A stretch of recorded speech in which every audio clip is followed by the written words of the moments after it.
No, other than saying one per family, Madam Speaker, there were no other stipulations. Nothing.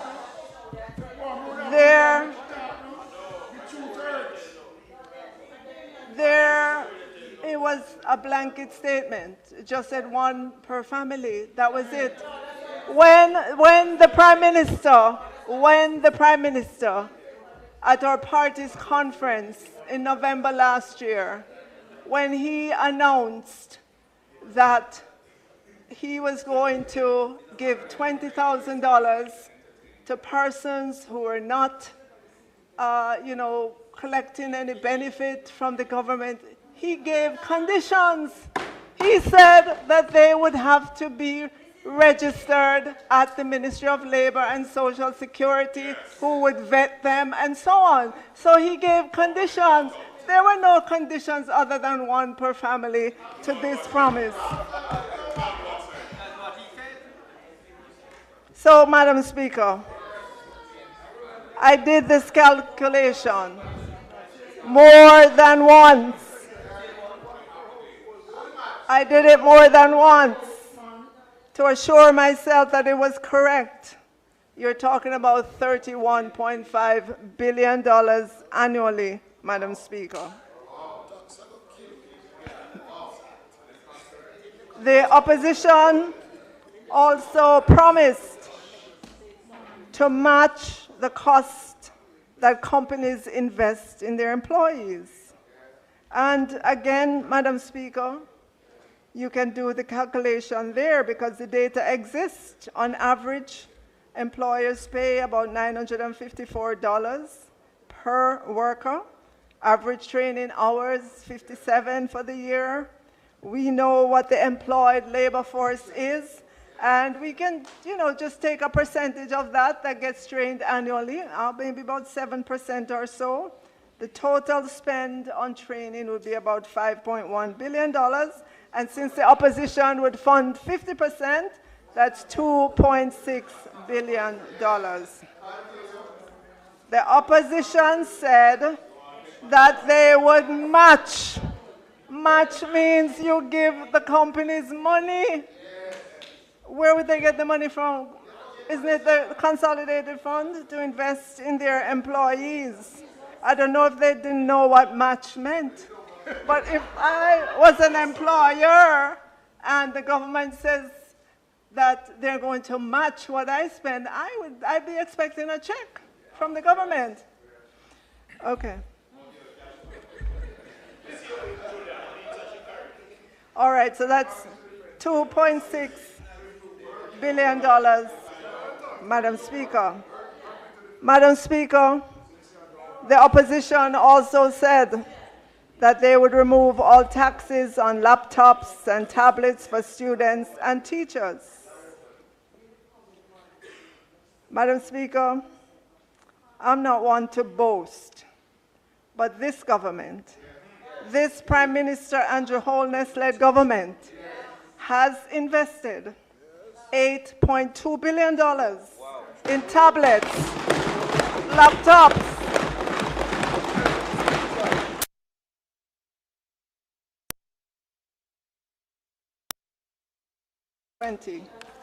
This government has issued out, free of cost, to students, teachers, and installed in classrooms, 198,323 laptops, tablets, interactive panels, projectors, specialized equipment since we have been in government. Madam Speaker, since 2020, we've been rolling out broadband internet service to schools at no cost to parents or teachers or students. As of today, about 680 schools have free Wi-Fi inside and outside of classrooms. And when we're done, every school will have Wi-Fi inside and outside. That's not a promise. That's a commitment, and we back it up with an annual allocation year in, year out. And oh yes, Madam Speaker, how could I forget? We have 379 community Wi-Fis or hotspots right across Jamaica. At the last count, the Social Development Commission, the SDC, the principal community organization agency working with communities, said there are 775 communities across Jamaica. So, Madam Speaker, if my math is right, that puts this Dr. Andrew Holness-led government at 49% of communities across Jamaica with community Wi-Fis. Never before in the history of Jamaica has this happened. So, Madam Speaker, the bottom line. The PNP's promises, and I didn't even take all of them into consideration, is $48.8 billion. $48.8 billion.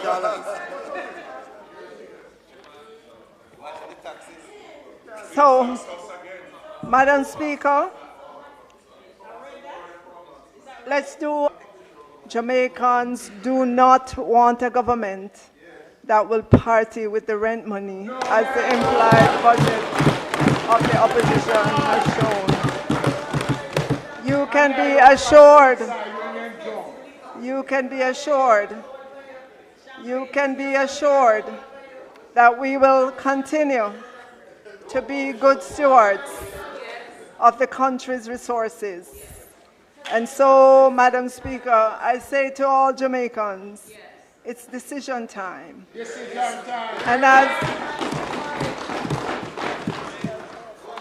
And as you weigh us in the balance, may you find us faithful. Madam Speaker, all that we are and everything we have resulted from our humble beginnings. One from the board house in Spanish Town, and one from Ty Dixon, who used to carry water on her head with a cutter and walk to school barefooted many times. All that we are and all that we have, we owe it to Jamaica.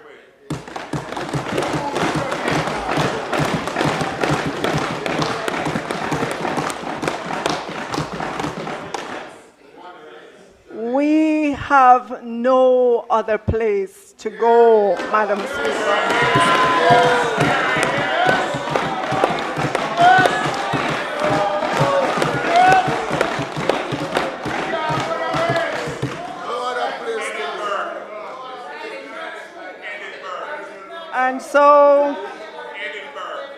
And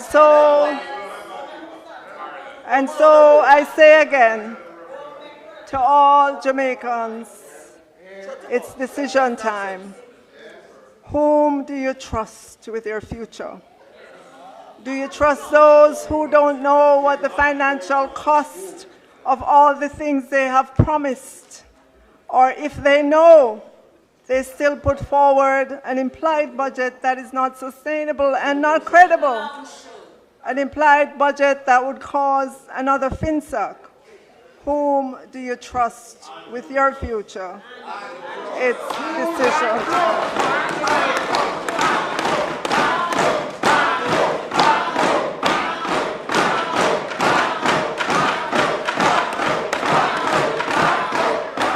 No